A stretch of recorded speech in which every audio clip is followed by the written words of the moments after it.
será hecha a petición de una de las partes por el tribunal competente conforme al artículo 9.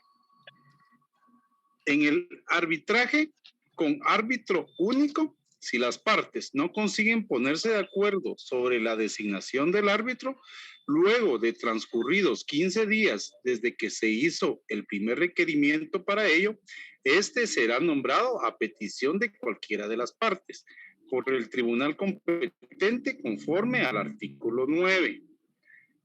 Una vez designado un árbitro, este deberá manifestar por escrito su aceptación dentro de las dos semanas siguientes a su designación. Vencido dicho plazo, a falta de manifestación expresa, se tendrá como aceptada tácitamente la designación.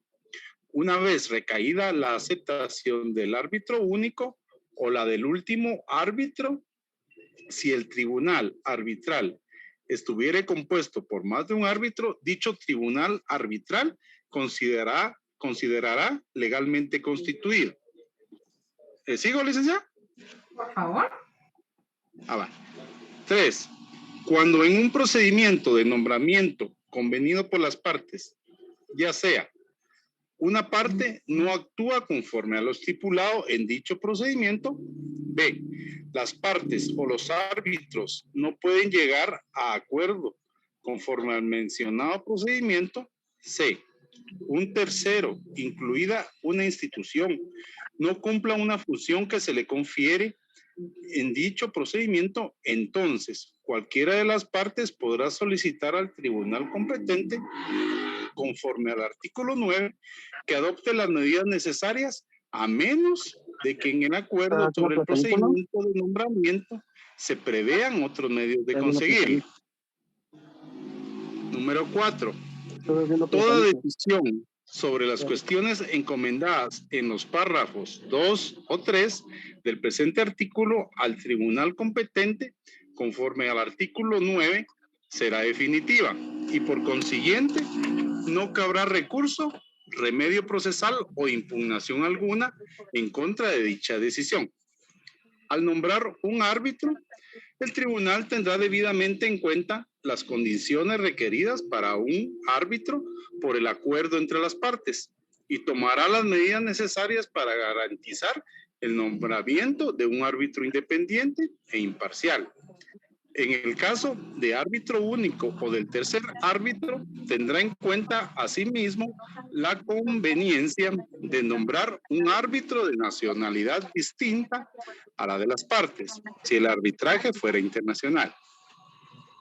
5. Los árbitros no representarán los intereses de ninguna de las partes. Ejercerán el cargo con absoluta imparcialidad e independencia. ¿Hasta ahí, Lick, o sigo? No, ahí estamos muy bien. Gracias, Edwin. Vale, pues nada. Bueno, entonces tenemos acá básicamente legislación guatemalteca en cuanto a la ley de arbitraje cuando establece que son las partes quienes van a elegir a los árbitros dependiendo de la magnitud del conflicto que se esté realizando. Recuérdense que habíamos hablado en clases anteriores que puede ser uno. ¿Quién tiene por ahí encendido su micrófono? Carlos Álvarez, tu micrófono. Carlos Álvarez. Gracias. Carlos Álvarez tiene encendido su micrófono. Si fuera tan amable de silenciarlo. Carlos, tu micrófono.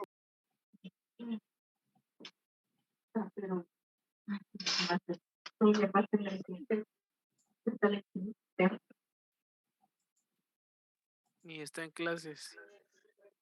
Sí, parece ser ahí que de repente, Fernanda, ¿usted nos puede hacer favor de silenciarlo? Bueno, entonces establecemos que dependiendo de la magnitud del conflicto, así va a ser la cantidad de árbitros que hay.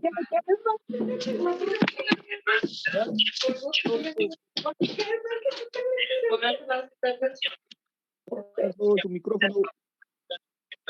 ¿Será que es violencia contra la mujer?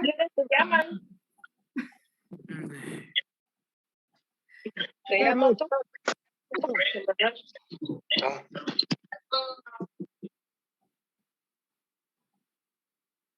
Dora y Carlos, vamos a agradecer que silencien su micrófono. Carlos Álvarez.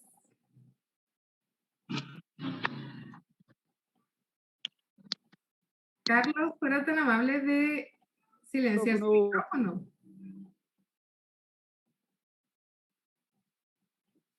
Muy bien, Expúlselo. gracias. Ahí estamos. Bueno, gracias Elizabeth por seguir compartiendo. Vamos entonces, ¿cuáles son esos poderes, esos deberes, esas facultades de los árbitros? Tomando en cuenta que ninguna persona que eventualmente tenga un conflicto va a designar como árbitro a una persona que no tenga el conocimiento legal, la capacidad y la experiencia. Entonces, bajo esa perspectiva, siempre van a buscar de abogados. Si son designados uno por cada una de las partes, entre estos dos abogados van a encontrar el tercero. Recuérdense que siempre la cantidad de árbitros que deben integrar un tribunal o una comisión para el conocimiento de un conflicto debe ser impar, porque no podría eventualmente a la hora de dictarse un laudo arbitral que hubiesen dos a favor y dos en contra, porque entonces no podrían llegar a dictar ninguna resolución. Entonces es importante establecer que deben de ser obligatoriamente números impares. Por eso, ¿es uno o son tres o son cinco? Vamos entonces, ¿cuáles son esos poderes, esos deberes y esas facultades que la ley le otorga a estos árbitros? Y vamos a ir de párrafo en párrafo. ¿Quién me hace favor de lectura, por favor? Ya hoy son los últimos puntos que tenemos en participación. Yoligda. Gracias, Maritza. Y después Helen, por favor. Leo yo. Poderes, deberes y facultades. Los árbitros poseen ineludibles deberes, algunos previos al inicio del trámite, otros coetáneos a la actuación arbitral y un último tipo de cargas que no se agotan con la culminación del procedimiento. En el grupo de los primeros, sin duda, el de mayor envergadura es el llamado deber de revelación. Obliga a las personas a quien se comunique su nombramiento como árbitro a exponer minuciosamente todas las circunstancias que pueden dar lugar a dudas justificadas acerca de su imparcialidad e independencia y dar cuenta de las relaciones que haya tenido o tenga con las partes o sus apoderados. Es de observar que dicho deber arbitrar se mantiene durante todo el proceso arbitral. En otras palabras, concurre simultáneamente y paralelamente con la duración del trámite. Gracias. Bueno, entonces estamos dentro de los poderes y las facultades, es que ellos deben de establecer cualquier duda que puedan tener en relación a las partes para poder emitir un laudo arbitral conforme a equidad o a derechos. Recuérdense que teníamos la diferente clasificación de esas características que ustedes van a establecer en cada uno de los tipos de arbitraje que vamos a preguntar mañana en el examen. Entonces, cualquier duda que puedan tener, ellos deben de pedir información para poder establecer una resolución en base a lo que hayan solicitado las partes, pero siempre con el conocimiento pleno, sin que tengan duda de todo lo que pasó durante el conflicto. Vamos con el siguiente párrafo. Gracias, Helen. Muy bien. Otro de los deberes esenciales del árbitro es poseer el tiempo disponible y la experticia necesaria para poder atender y decidir adecuadamente el litigio. La variable tiempo supone poder disponer de agenda libre para la programación y asistencia a las audiencias. Su preparación, el estudio de los documentos, pruebas y antecedentes, la proyección de las providencias requeridas para el impulso procesal, así como para la elaboración de la decisión definitiva y su eventual complementación o aclaración. En cuanto a las calidades objetivas del árbitro, se concretan en la capacidad de entender la problemática debatida y de captarla en forma fluida, lo que requiere una alta dosis de conocimiento sustantivo y procesal, y dada la oralidad que impera en el arbitraje, en la conducción y en el manejo adecuado de las audiencias. Gracias, Heli. Entonces, otro de los deberes primero es tener la expertise, quiere decir la experiencia y el conocimiento en cuanto al objeto del conflicto. Es importante el tema del conocimiento sustantivo y procesal. Cuando hablamos de conocimiento sustantivo, vamos a poder determinar que es aquel que nos regula o nos identifica y nos da a conocer cada una de las instituciones del derecho. Por ejemplo, qué es contrato, qué es matrimonio, qué es guardia y custodia, qué es divorcio, qué es separación, qué es pensión alimenticia. A todos estos cuerpos normativos que nos dan el conocimiento de estas instituciones de derecho, se le llaman leyes sustantivas, como por ejemplo el Código Civil, como el Código, la primera parte del Código de Trabajo, como el primer libro del Código Penal. Entonces, ahí tenemos todos esos términos que nos dan una definición y nos orientan para conocer qué debemos entender por esa figura legal. Y el conocimiento procesal, todas esas etapas, el hecho de llevar a cabo y guiarnos por el Código Procesal Civil y Mercantil en cuanto a las peticiones de la demanda, la contestación de la demanda, cómo vamos a analizar y valorar los medios de prueba durante toda la etapa de ese proceso y poder determinar de conformidad con la ley a quién le asiste el derecho. Vamos con el siguiente párrafo, por favor. No tenemos hoy apoyo en lectura. ¿Puedo, licenciada? Yo, Liz. Muy bien, gracias. Entonces, por favor, María Ángela, siguiente párrafo. Igualmente, otro deber del árbitro es proceder en forma diligente y eficiente para culminar con la tarea encomendada. De poco sirve un árbitro meramente conocedor legal y no gestiona óptimamente el caso, lo que va dirigiendo a la eficacia del proceso arbitral. Ello hace aconsejable que el tribunal identifique ad initio los aspectos fácticos y jurídicos esenciales del pleito, con miras a concentrar internamente una metodología y cronograma de trabajo que redunde en la agilidad de la decisión y permita concretar la máxima de instruir la causa en el plazo más breve posible. La obligación de evitar dilaciones y retrasos innecesarios. Gracias. ¿Qué son las dilaciones y qué son los retrasos? ¿Alguien me puede indicar? Ya vieron ustedes procesal. A ver, Victoria.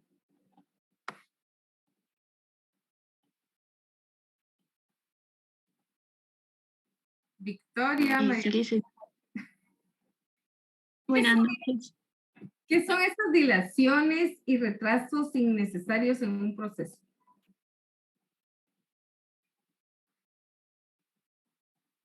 No sabría responderle ahorita, licenciada. ¿Usted iba a leer entonces? ¿Qué manda? ¿Usted nos iba a apoyar con lectura? Sí. Ok. Bueno, entonces cuando hablamos de estas circunstancias que permiten la dilación o retraso innecesario, es todas esas formas de interrumpir o de pausar las fases procesales. Por ejemplo, indicar que estoy enferma y no quiero ir a esa audiencia que tengo que presentarme hoy porque pues amanecí molesta y no quiero terminar. Y eventualmente los jueces también tienen la potestad de establecer hasta cuántas veces van a permitir que cualquiera de las partes establezca algún tipo de retraso dentro del proceso. Cuando ellos se sientan con las partes y establecen la forma en la que van a llevar el proceso arbitral, las partes están de acuerdo con los plazos y formas que se les dan a conocer. Entonces, no pueden alegar algún tipo de violación a un derecho. Establece también que una vez finiquitada la actuación arbitral, también emergen deberes para el árbitro. Dentro de estos deberes, pues básicamente es dictar el laudo arbitral.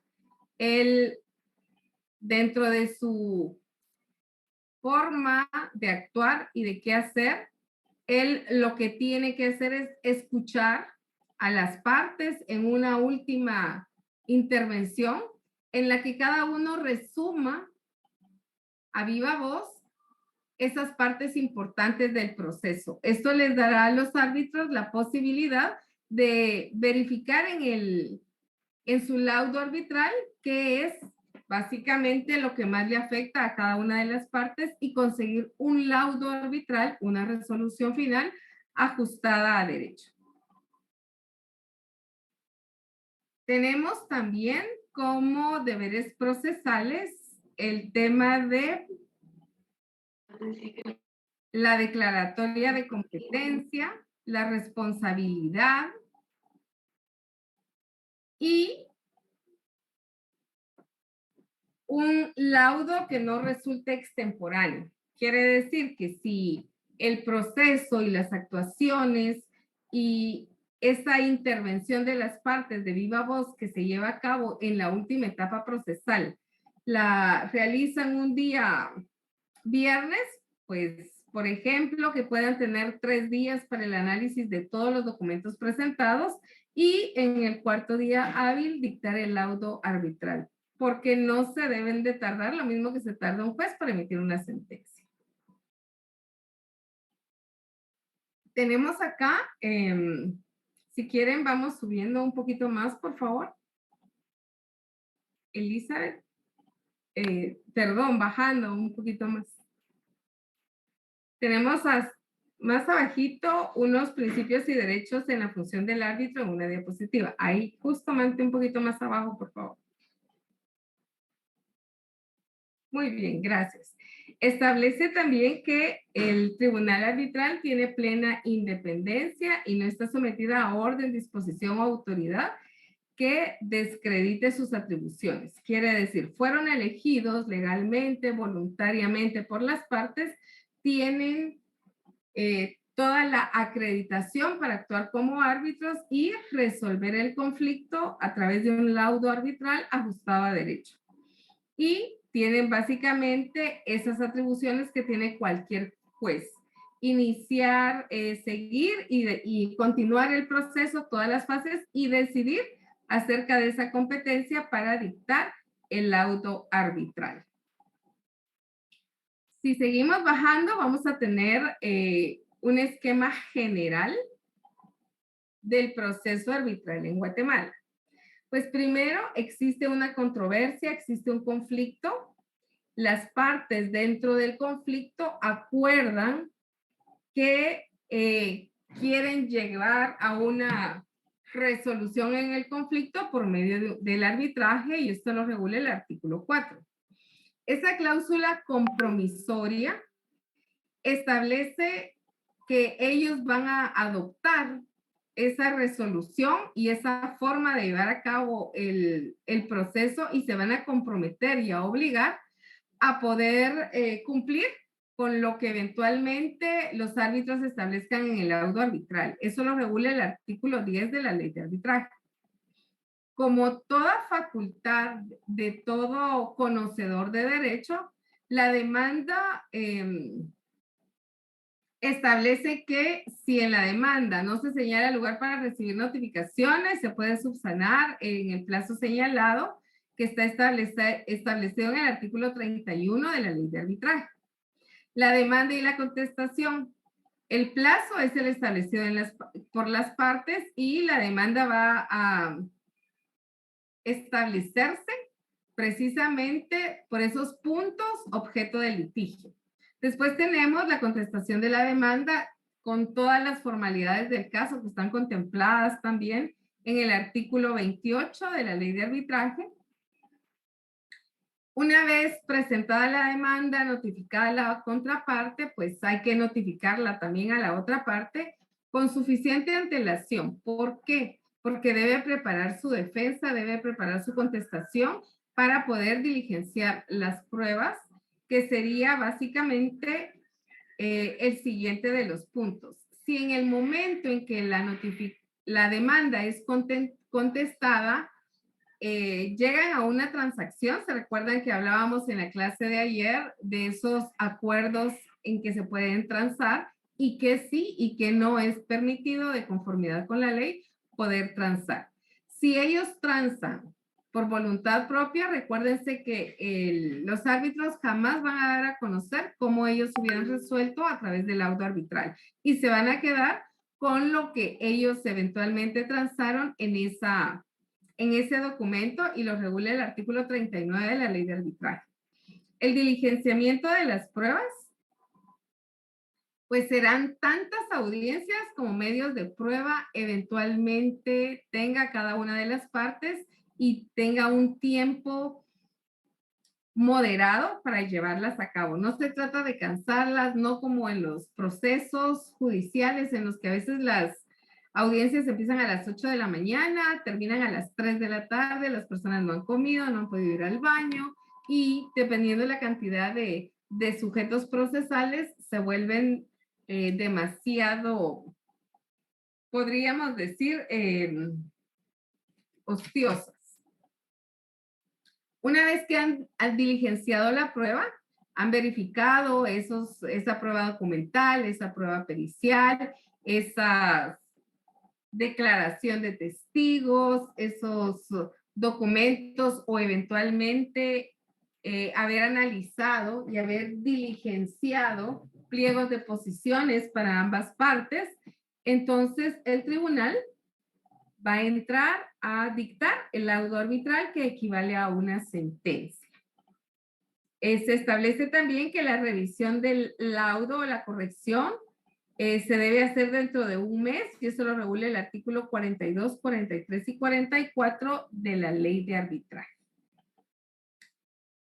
Tenemos posteriormente a ese, si vamos bajando, que es el acuerdo arbitral, la forma en la que las partes van a firmar un acuerdo arbitral de forma escrita.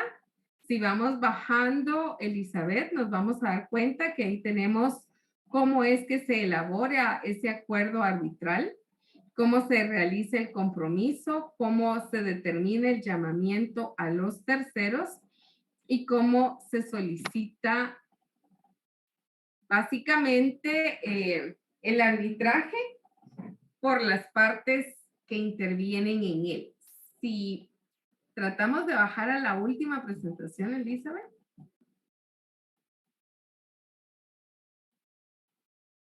Elizabeth, ¿podemos seguir bajando?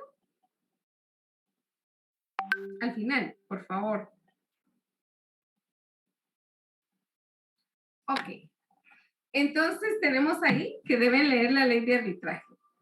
No la van a leer toda, pero sí estos artículos que están establecidos en este esquema que va a ser importante que ustedes lo puedan repasar un poquito para el examen de mañana.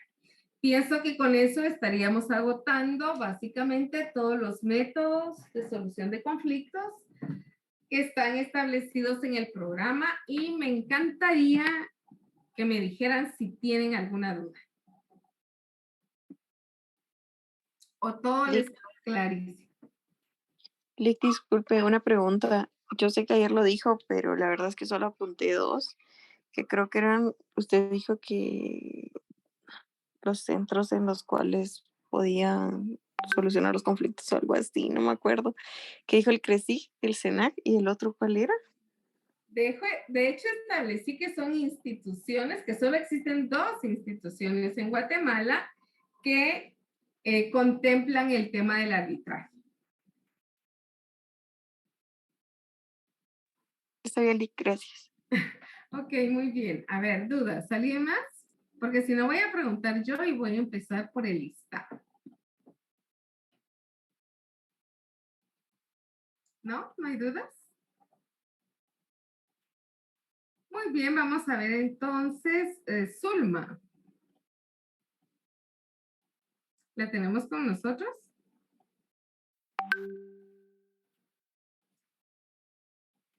No tenemos a Zulma.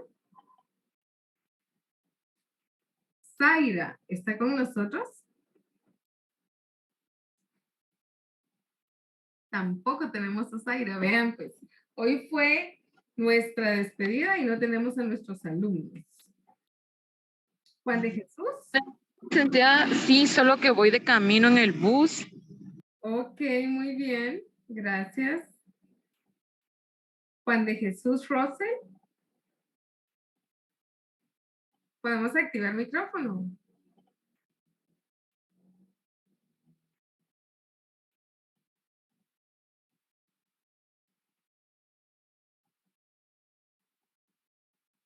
Joelson, Seon, perdón. Tampoco. Lick, mejor pregunte y le contestamos. De hecho, solo para darnos cuenta cómo eventualmente no. Ok, muy bien. Bueno, vamos a ver cuál es una definición de métodos alternos de solución de conflictos.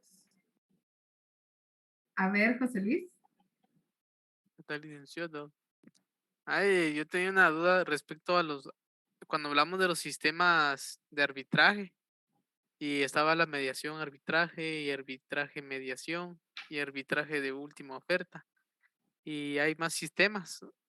El del sistema guatemalteco es solo arbitraje, ¿verdad? O también se da mediación arbitraje.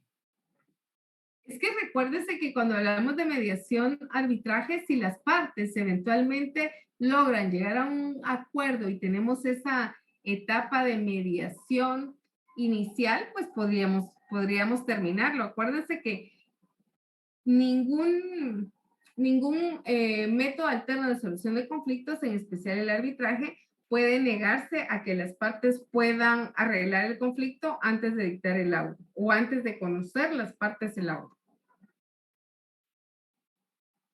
Entonces podríamos, dependiendo del caso específico, podríamos tener esa variedad de tipos de arbitraje. Bueno, gracias, licenciado. Ok, Herbert. Lick, se podría decirte que los métodos alternativos a la solución de conflictos son aquellos métodos que utilizamos para no llegar a un aspecto legal. De hecho, sí son aspectos legales, porque si vamos a firmar un acuerdo, vamos a celebrar una escritura, un documento privado con legalización de firmas, si estamos llegando a aspectos legales, a documentos legales. Entonces vamos a entender por estos métodos alternos de solución de conflictos todos los procesos o procedimientos que pueden establecer no solo la ley, sino también las partes del conflicto para llegar a un acuerdo sin recurrir a los órganos jurisdiccionales. Al final es no tomar en cuenta, no llegar hasta las judicaturas, hasta el organismo judicial. ¿Estamos bien ahí? Sí, Lick, gracias. Natalie. No, Lick, solo iba a responder la pregunta, que son sistemas alternativos a juzgados o que lo resuelva un juez, que se tramita por las partes y siempre es de mutuo acuerdo. Ok, muchísimas gracias. ¿Alguien más? Hoy tuve oportunidad de estar en una audiencia en los juzgados laborales, en la zona 10. Y hay una dirección de métodos alternos de solución de conflictos. Entonces, traté de pedir información específica en materia laboral. Sin embargo, ellos tienen la información general y establece que a través de la mediación como método alterno de solución de conflictos dentro del organismo judicial, se pueden resolver problemas como pensiones alimenticias, pago de deudas, de prestaciones laborales, incumplimientos de contratos, verbales o escritos, conflictos entre vecinos, contaminación ambiental y auditiva, conflictos por terrenos.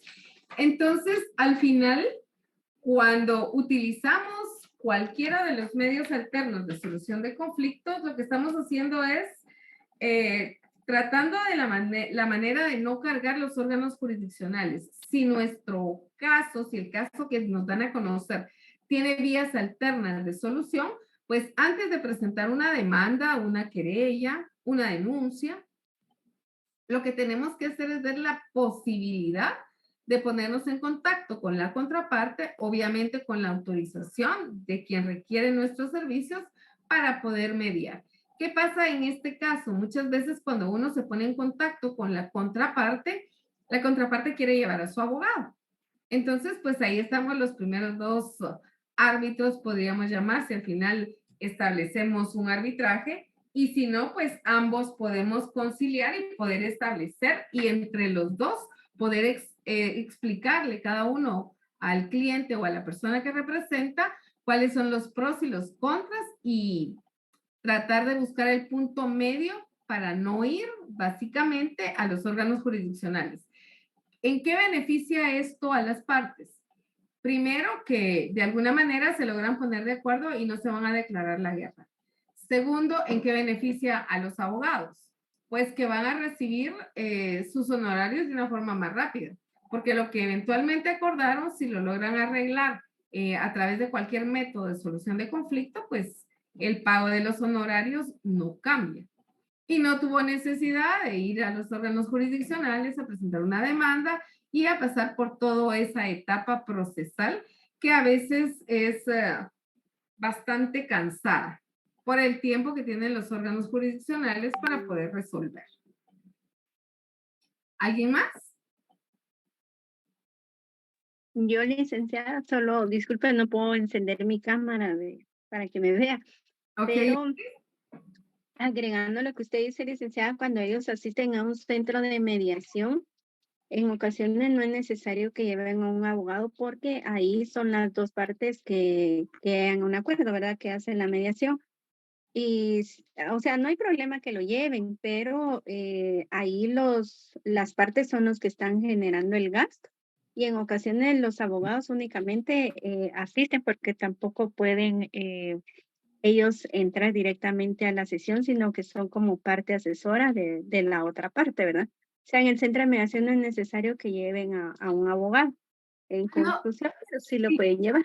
Gracias por el apoyo. De hecho, no es necesario. En un centro de mediación del organismo judicial, no es necesario el abogado. Cuando las personas llegan con usted y le dicen, mire, yo no tengo dinero, yo realmente no sé qué hacer, me indicaron, por ejemplo, en el bufete popular que tengo que hacer esto, usted diga, bueno, mire, ¿sabe qué? Vaya usted a los centros de mediación, le explica que la van a entrevistar y que van a notificar a la otra persona para que pueda llegar en tal día, tal hora a ese centro de mediación para que ellos puedan arreglar su conflicto sin ningún problema. Si usted quiere, le da acompañamiento, pero el acompañamiento no quiere decir participación.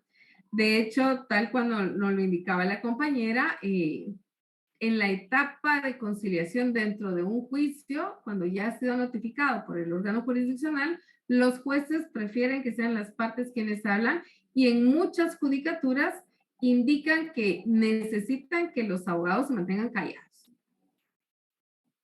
¿Por qué? Porque quieren ver la forma en la que eventualmente van a responder cada una de las partes y si es viable que ellos puedan compartir este tipo de situaciones y arreglar su conflicto sin necesidad de entrar a las etapas procesales. ¿Alguien más?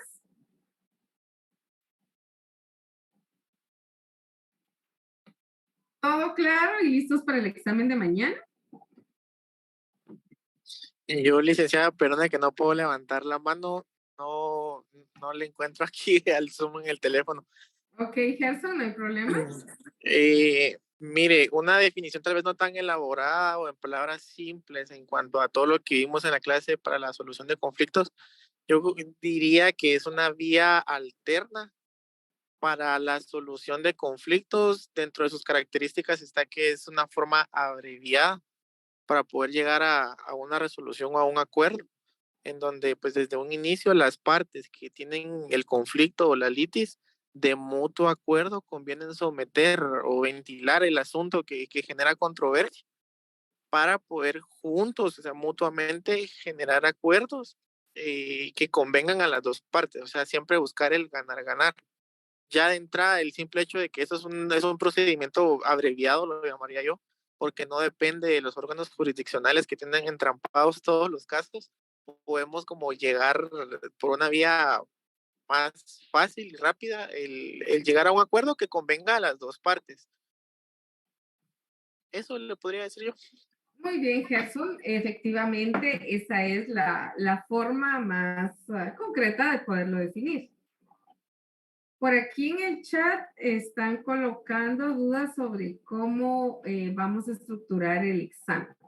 Pues el examen está para responderse de 1 hora. Pido disculpas, también en el examen pasado les estaba pidiendo un monto de dinero, un pago adicional, pero fue porque por el tipo de examen que yo establecí, solo a las primeras personas que abrían el examen les permitía empezarlo a hacer, porque tenía un tiempo establecido con el objetivo de que cerrara en un tiempo prudencial el examen y que nadie más pudiese hacerlo. Pero no tenemos dentro de la facultad otras opciones para poder hacerlo. Entonces, esta vez no van a tener ese problema.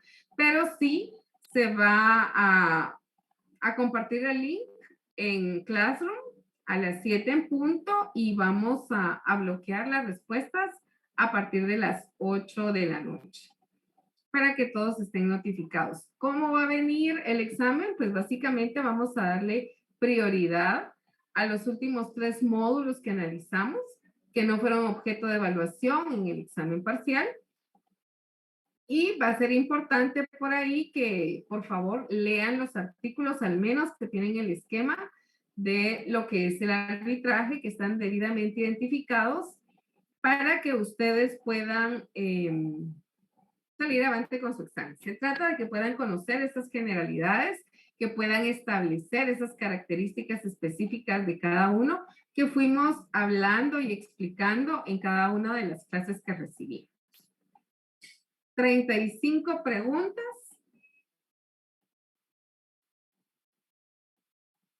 Viene falso verdadero, viene selección múltiple y viene pregunta abierta. ¿Alguien más? ¿No? Lick, una pregunta, ¿no va a dar notas del primer parcial?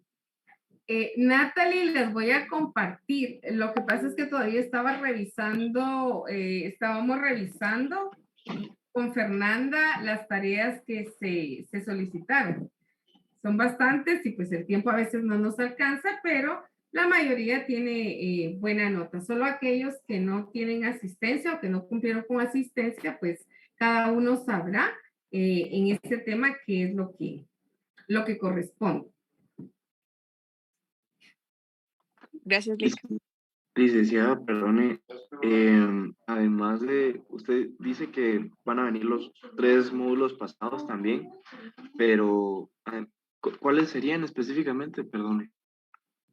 De hecho, compartimos todos los módulos que tenemos básicamente en Classroom. En Classroom. Están todas las presentaciones que analizamos en Classroom. Sería la conciliación, la mediación y el arbitraje, los últimos 3.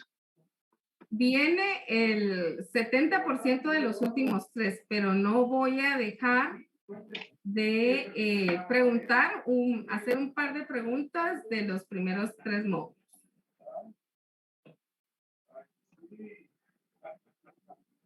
Alguien preguntaba ahí sobre subir las notas. Pienso que la otra semana van a estar ya las notas publicadas.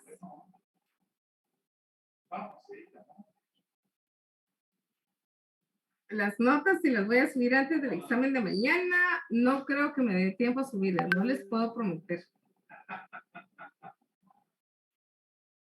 Por ahí están pidiendo que sea en Google Forms. ¿Las notas aparecen en la página de la facultad o dónde aparecerán? Disculpe. Sí, van a aparecer en la página de la facultad. Van a ser publicadas.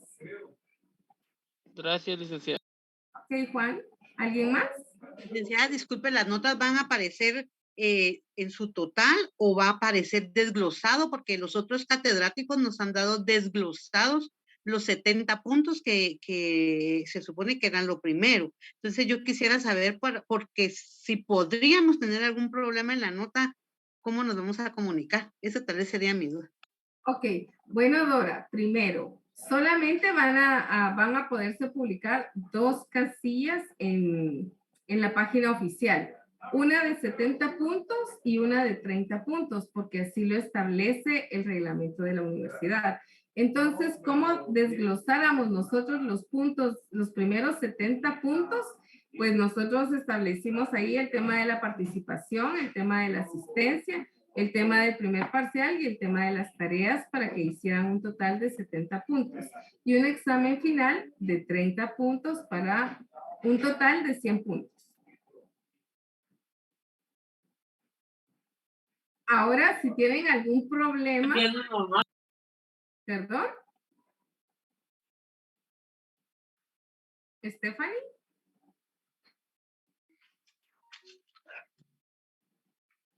Fíjese, licenciada, que yo me recuerdo, perdón que me vuelvo a intervenir, que usted puso 20 puntos de tareas, dice según el desglosado inicial que usted nos mandó, que eran primer parcial 30, tareas 20, asistencia 10, participación 10 y examen final 30. Entonces, la pregunta aquí para mí, si tenemos solo 15 de tareas, que fueron los 4 esquemas y el cuadro sinóptico.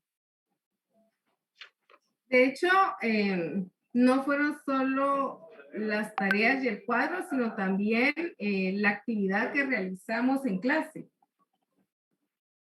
Ok. Es que ok. Gracias, licenciada, porque el cuadro sinóptico fue cuando usted no se pudo conectar, ¿verdad? Y los 4 esquemas. Correcto. Y se recuerdan que ustedes entregaron también una tarea en Classroom.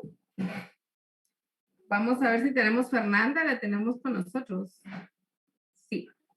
¿Nos puede apoyar con el tema de la zona? Sí, buenas noches, ¿qué tal está? ¿Qué tal están, compañeros? Pues las tareas las vamos a ponderar sobre los 15 puntos y quedamos que van a ser 10 de asistencia y 10, creo yo, de la participación. Ok, o sea que las tareas ya no son 20 puntos, son 15 puntos y el examen final de 35. Es lo que logro entender. No, el examen final va a ser 30. De 30, ajá. El monto del examen final no va a cambiar. Yo establecí 35 preguntas. Faltaría puntuación para la nota final. ¿Perdón?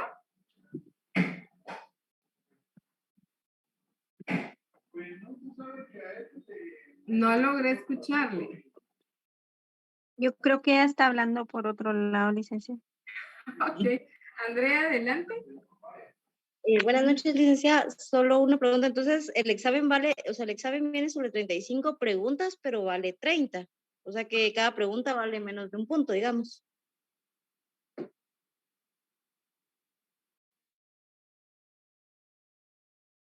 Se silenció, licenciada. No se escucha, licenciada. Disculpe, van a haber preguntas que valgan 2 puntos, preguntas que valgan 1 y preguntas que valgan 0.5. Ah, ok, gracias, Lee. Ok. Buenas noches, licenciada. Es una pregunta, es que eso del examen, el primer parcial, ¿cuánto era lo que costaba? ¿Tenía 50 puntos o era menos?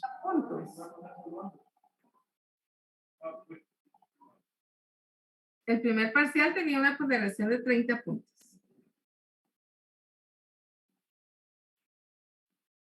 Elizabeth, le voy a pedir de favor que dejemos de compartir pantalla. Me gustaría compartirles algo porque va a ser ya la última vez que vamos a poder platicar con ustedes. y quiero compartirles esta presentación.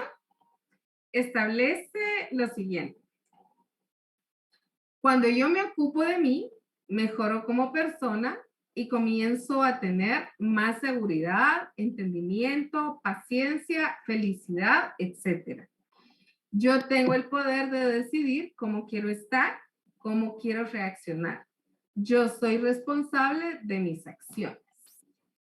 Me encanta este tipo de mensajes porque nos hace enfrentarnos a nosotros mismos. Las únicas personas responsables de cumplir esa meta, de llegar a ese sueño, son ustedes.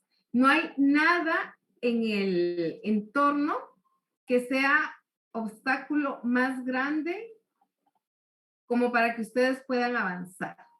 Entonces, independientemente de lo que pudimos platicar y compartir, aprendieron a leer las diferentes personalidades de todas las personas con quienes van a convivir, aprendieron a conocerse ustedes mismos y a conocer qué tipo de personalidad tienen, saben cómo tratar el tema de la asertividad, saben esos elementos específicos de la comunicación, saben también la importancia que tiene el ambiente cuando eventualmente se quiere arreglar un conflicto y debemos de ocuparnos exactamente de todo.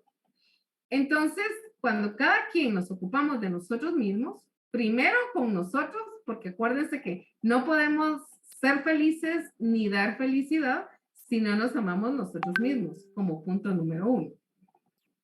Y como punto número 2, jamás podemos leer la mente de las personas. Necesitamos comunicarnos. No asumamos circunstancias que no han pasado. No asumamos posturas que de alguna manera no nos van a llevar a un desarrollo en un método alterno de solución de conflictos en el que salgamos ganando. Y cuando nos damos cuenta que el objeto es precisamente quitar ese trabajo tan tedioso que tienen los órganos jurisdiccionales y por eso los procesos llevan años de años, la vida, el entorno, la sociedad, que es para lo que nosotros nos estamos graduando, necesita mucho de personas capaces de entender, capaces de mediar, capaces de buscar estos métodos alternos de solución de conflictos para establecer una sociedad que sea más unida, que esté más empática y que de alguna manera logren el crecimiento que cada uno quiere en los distintos aspectos de su vida. Así que yo les deseo a ustedes éxitos, bendiciones en todas las áreas de su vida, no solo la académica. Los exhorto a que sean responsables de sus acciones y a que vayan por sus metas, luchen por sus sueños, porque no hay nada en este mundo que pueda detenerlos. Ustedes son lo que sueñan y para cumplir un sueño hay que ir tras él. Y hay que definitivamente pasar montañas, volcanes, ríos, lagos, qué sé yo. Pero al final está la meta esperando a cada uno de ustedes. Así que espero que triunfen, espero verlos graduados, espero verlos en tribunales, en juzgados, en centros de conciliación. Y para mí fue un gusto poder impartirles este curso. Y no les digo adiós, sino que les digo hasta pronto y muchos éxitos a cada uno. Licenciada, disculpe. Catherine. Son dos cositas. La primera, ¿con cuánto es que se gana el curso? Porque no me quedó muy claro. Me hay la confusión de que tenemos que llegar a zona mínima de 41, por decirlo así, para derecho a examen final y que se gana con 71. No sé si estamos bien así o se gana con 61. De hecho, oficialmente los cursos se ganan con 61, 61. No podría alguien poder incrementar la cantidad de puntos para poder ganar un curso de esta naturaleza. Ok, gracias, Licenciada. Y segundo, no me queda claro todavía lo de cómo está desglosado el punteo de las tareas, porque se supone que son 20 puntos, usted lo acaba de explicar bien, y que falta, y que subió otra actividad, pero en el Classroom solo hay 2 actividades que equivalen a 15 puntos, más 30 puntos del primer parcial son 45, 10 puntos de asistencia son 55 y 10 puntos de participación. Y todavía los 30, o sea, faltan 5 puntos. Entonces, igual todos mis compañeros estoy viendo que no les dicen, no me cuadra, podría explicarnos o qué tarea era la que hacía falta y tal vez no la publicaron. Entonces, no sé si nos podría explicar todavía esa parte, Lick, disculpe. Claro que sí, vamos a ir por parte. Fernanda, por favor, no apoyamos. Tenemos 30 puntos del parcial, ¿verdad que sí? Tenemos 10 puntos de asistencia. Tenemos 10 puntos de participación. Solo ahí tenemos 50. ¿Sí? ¿Estamos bien? Sí, licenciada. Después, ustedes, hay 2 tareas en Classroom. Una de ellas es precisamente que ustedes pudieran establecer unos esquemas, ¿se recuerdan? Los mapas mentales, ¿verdad, Lick? Exacto. ¿Qué ponderación tiene ahí? 10 puntos. Y ahí son 60. Sí, ahí van 60. Después está la tarea, el laboratorio. Luego está el laboratorio que usted nos dejó porque no recibimos clase, que son 5 puntos. Entonces ahí tengo 5 de 5 y son 65. Okay. Tenemos otra tarea en la plataforma, Fernanda. No, únicamente esas 2, Lick. Entonces vamos a cambiar la ponderación de laboratorio a 10 puntos. Ah, está bien, gracias, Lick. Es que sí, cuando usted dijo que había otra tarea, yo me quedé asustada y fui a ver a mi Classroom a ver cuál se me había pasado. No, entonces tenemos ahí 30 puntos del primer parcial, 10 puntos de asistencia, 10 de participación, 10 de los mapas mentales, 10 de laboratorio y 30 del examen final, para una ponderación total de 100 puntos. Y se gana el curso con 61. Gracias, Lick. Es que sí, me quedó la duda y yo dije, mejor pregunto porque no vaya a ser que se me pasó alguna tarea o algo. No hay problema. Catherine, yo creo que por ahí había confundido sobre otra tarea que pensamos en algún momento y tal vez ya no la publicamos, pero así quedaría porque es lo que trabajamos. Soy licenciada, buenas noches. Buenas noches. El laboratorio que cambió a 10 puntos es el que cuando no dio clases. Sí, es ese día que solicitamos que ustedes leyeran y presentaran el resumen. Sí, fíjese de que varios, bueno, yo por mí, pues, yo tuve un problema ese día con el internet, por eso de la lluvia y todo eso, de los apagones que han habido, no solo en mi casa, sino que en varias colonias. Y yo le entregué pues 20 minutos después y a mí me sacaron 0 en la tarea. Y ahora que dice que son 10, o sea, como que eso nos va a pegar en lo que es la zona. Entonces, para que a ver si lo pueden tomar en cuenta, que por lo menos, aunque sea, puedan poner menos punteo, ¿verdad? Pero que se puedan recuperar esos puntos. Bueno, porque yo en mi caso, pues yo siempre me conecto. Ajá. Siempre estoy conectado y todo, y no veo eso, pues, de que no van a poner una ponderación. Ahora los 10 puntos de participación en clase, pues, no sé cómo lo van a tomar, porque casi la mayoría, pues, algunos participamos, otros no, otros damos una opinión y así, ¿verdad? Entonces, ¿cómo lo van a ponderar? Los que dieron opinión, los que participaron en lectura, yo indiqué que necesitaba que participaran desde el primer día de clase. Incluso ustedes se han dado cuenta que cuando hemos ido llamando por listado, las personas no responden, no aparecen. Pero, licenciada, a mí nunca me dijo Edwin, lea el párrafo siguiente. ¿Nunca leyó? ¿Nunca participó? No, porque nunca me dijo, nunca oí yo mi Ahí ya nombre, vas. o La licenciada siempre porque decía que usted decía, participe. tal persona, ayúdeme, y yo, pues, Yo yo siempre estaba Licenciada, atento a ver si... Ok, yo indiqué, Aguante. licenciada, solo disculpe que la interrumpa.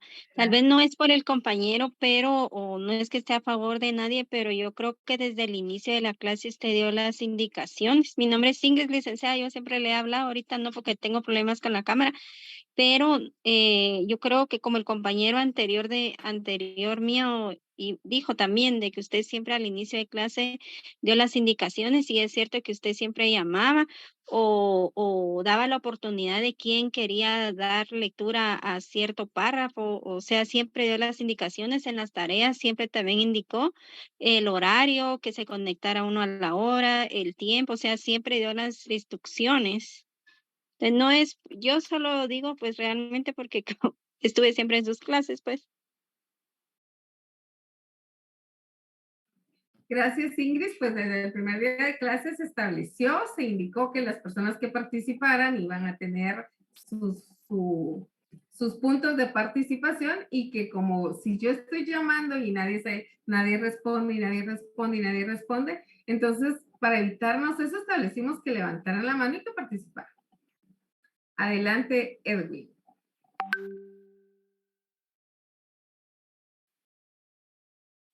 Ok, No, disculpe, licenciada, ya Muy yo era el que había hablado. gracias, Ludwig. Sí, yo creo que la compañera lo mencionó, Ingrid, acerca de lo de la participación. Realmente la participación, no sé cómo la van a tomar, ¿verdad? Porque algunas veces participamos y otras veces no. Somos, ¿qué? Más de 100 alumnos en la clase. Y la verdad es que la participación de todos Casi es siempre un poco participamos complicado. los mismos. Es un Era poco complicado, la Licta. cámara, los minutos. Entonces, como que nos queda un poco en dilema porque, por ejemplo, al igual que el compañero Edwin, en ese laboratorio, pues yo no sé qué puntos evaluaron, pero, por ejemplo, yo saqué 3 puntos de los 5 y ahorita que lo van a hacer más con mayor